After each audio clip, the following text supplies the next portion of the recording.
Hello दोस्तों, हमारे इस यूट्यूब चैनल पर आपका वापस से स्वागत है। अगर आप चैनल पर नए हो तो चैनल को लाइक कीजिए, सब्सक्राइब कीजिए और ज़्यादा से ज़्यादा लोगों के पास शेयर कीजिए। वीडियो के नीचे डिस्क्रिप्शन में आपको लिंक दिया गया है ट्विटर और टेलीग्राम का, तो उसको आप ज्वाइन कर सकते हो, क्योंकि ट्विटर और टेलीग्राम पे आपको गोल्ड के सिग्नल प्लस मार्केट की अपडेट दी जाती है, तो उसको आप जल्दी से जल्दी ज्वाइन कीजिए। आज अपन बात करते हैं वीकली एनालिसिस की, कि इस वीक में कौन से लेवल टूटने के बाद में या कौन से रेजिस्टेंस और सपोर्ट टूटने के बाद में गोल्ड प्राइस कहाँ से कहाँ पे जा सकती है। पिछले वीक में देखो गोल्ड ने $2450 के पास में ऑल टाइम हाई जाके आया, और उसके बाद में इतना करेक्शन लिया कि 2333-30 डॉलर के पास में ट्रेड कर रही है प्राइस, मतलब क्लोजिंग दी है पिछले वीक में।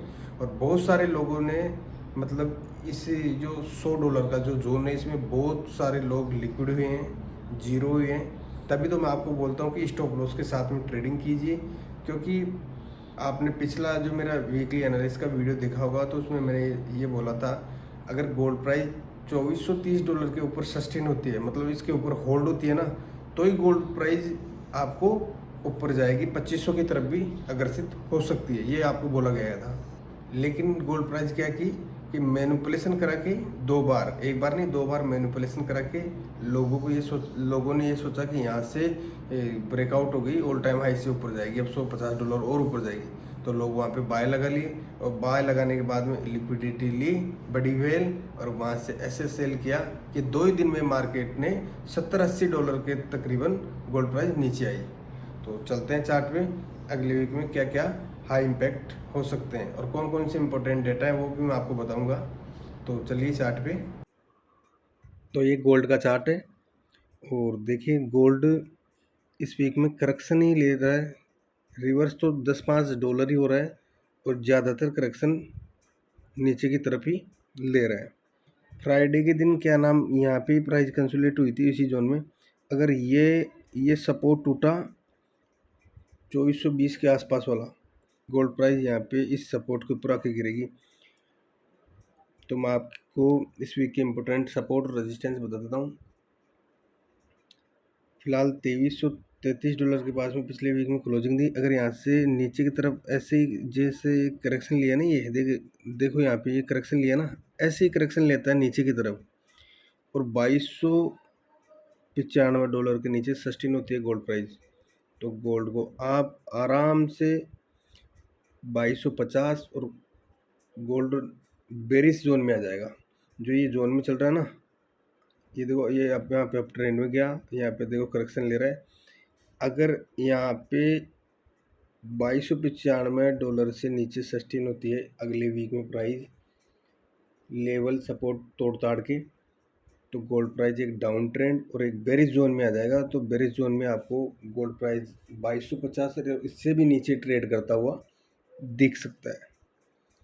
और ऊपर के रेजिस्टेंस की बात करें तो ऊपर का रेजिस्टेंस है, अगर गोल्ड प्राइस यहाँ से ऊपर की तरफ रिवर्स होती है, और $2430 का जो ऑल टाइम हाई था, इससे पहले वाला 2450 से पहले वाला ऑल टाइम हाई था, अगर इसको तोड़ने की कोशिश करते $2430 को, तो आराम से अब की बार ये नहीं है कि मैनिपुलेशन कराएगा कि जाके वापस आ गया, रिजेक्ट हो गया, ऐसा नहीं है।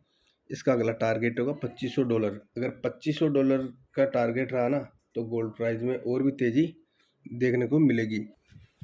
जो पिछला ऑल टाइम आया था ना 2450,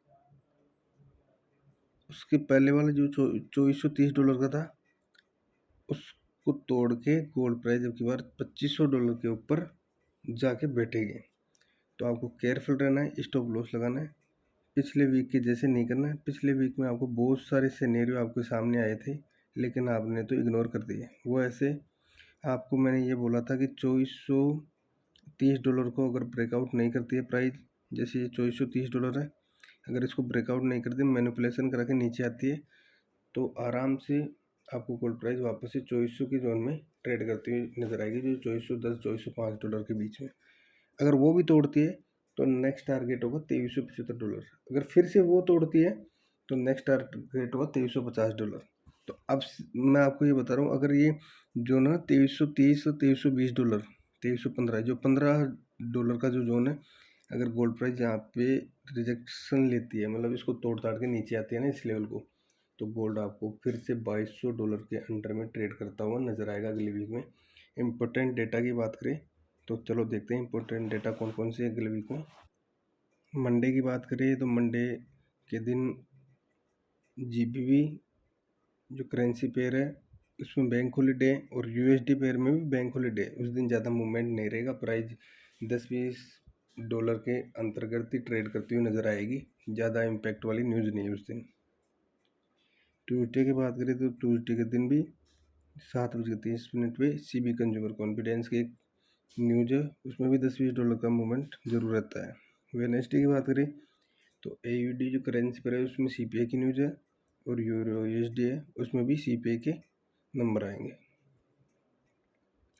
थर्सडे की बात करें तो थर्सडे के दिन 6 बजे USD में GDP के नंबर आएंगे और अनएम्प्लॉयमेंट क्लेम्स के नंबर आएंगे, तो उसमें भी 10-20-30 डॉलर का मूवमेंट ज़रूर रहेगा। और 7:30 पे पेंडिंग होम सेल्स के नंबर आएंगे USD में। फ्राइडे की बात करें तो फ्राइडे के दिन 7 बजे CNY जो करेंसी पेयर है उसमें मैन्युफैक्चरिंग PMI के नंबर आएंगे और शाम को 6 बजे कैड में GDP के नंबर आएंगे और USD में कोर इंडेक्स प्राइस जो PCE के नंबर आते हैं ना वो नंबर आएंगे, तो आपको बिल्कुल केयरफुल रहना है। और कोई मार्केट की अपडेट रहेगी तो मैं मेरे पर्सनल टेलीग्राम पे आपको दे दूंगा और बाय सेल के जो सिग्नल है वो मेरे पर्सनल टेलीग्राम पे आपको देता हूँ। जैसे कोई अच्छा सिनेरियो मिलता है मेरे को तो उसी हिसाब से आपको मैं टेलीग्राम पे अपडेट देता हूँ, तो आप जल्दी से जल्दी मेरा टेलीग्राम को ज्वाइन कीजिए। और अगला वीक है तो वो उस वीक में ज़्यादा इम्पोर्टेंट और हाई इम्पैक्ट वाली न्यूज़ें नहीं है, तो मार्केट 10-50 डॉलर के अंतर्गत ही ट्रेड करेगा। तो आई होप इस वीडियो में जो भी जानकारी मैंने बताई वो आपको बिल्कुल समझ में आ गई होगी। तो आज के लिए बस इतना ही, मिलते हैं नेक्स्ट वीडियो में। Thank you, thanks a lot.